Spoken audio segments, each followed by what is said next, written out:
আর মাত্র কয়েকটা দিনের অপেক্ষা, তারপরে মহামায়া দেবী দুর্গা এই ধরা ধামে আসবেন সপরিবারে।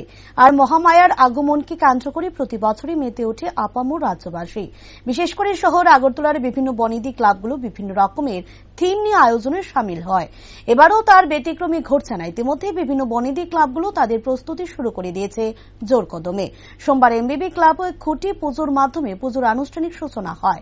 পরে সংবাদ মাধ্যমের মুখোমুখি হয়ে ক্লাব সম্পাদক শশাঙ্ক রায় জানান, এবছরের পুজোর থিম নেওয়া হয়েছে পাখির সংরক্ষণ। যেভাবে দিনের পর দিন ইন্টারনেটের কারণে পাখিরা তাদের অস্তিত্ব হারাচ্ছে, সে বিষয়গুলো তুলে ধরা হবে। পাশাপাশি এই গোটা মণ্ডপ সজ্জা প্রতিমা তৈরির দায়িত্বে থাকবেন পশ্চিমবঙ্গের নদিয়া জেলার সঞ্জু দেবনাথ। তিনি আরো বলেন, বিভিন্ন সামাজিক বার্তা দর্শনার্থীদের জন্য রাখা হবে পুজো মণ্ডপে। এবছর ক্লাবের বাজেট প্রায় 10 লক্ষ টাকার কাছাকাছি।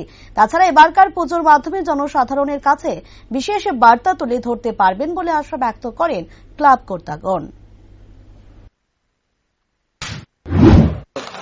আমরা এমবিবি ক্লাব প্রতিবারের মতো এবারও শারদোৎসব আয়োজন করছি। তো আমাদের থিম হলো পাখি সংরক্ষণ। বর্তমান 4G 5Gর দৌলতে পাখিরা দিশেহারা, আমরা পাখির সংখ্যা দেখতে পাই না। তাই সংরক্ষণের উপর আমাদের এইবারের থিম রূপায়ণ করবে, এর দায়িত্ব দিয়েছে ক্লাব পশ্চিমবঙ্গতে নদিয়া জেলার থেকে আগত সঞ্জু দেবনাথ মহোদয়। ওনার টিম প্রতিমা এবং মণ্ডপ এবং ভিতরের আলোকসজ্জার দায়িত্বে আছে, আর বাহিরের আলোকসজ্জার দায়িত্বে আছে শিবনগরে আশিস ডেকোরেটর।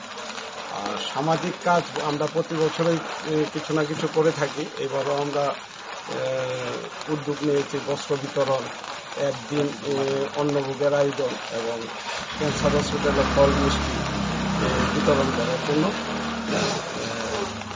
কত টাকার বাজেট আপনাদের?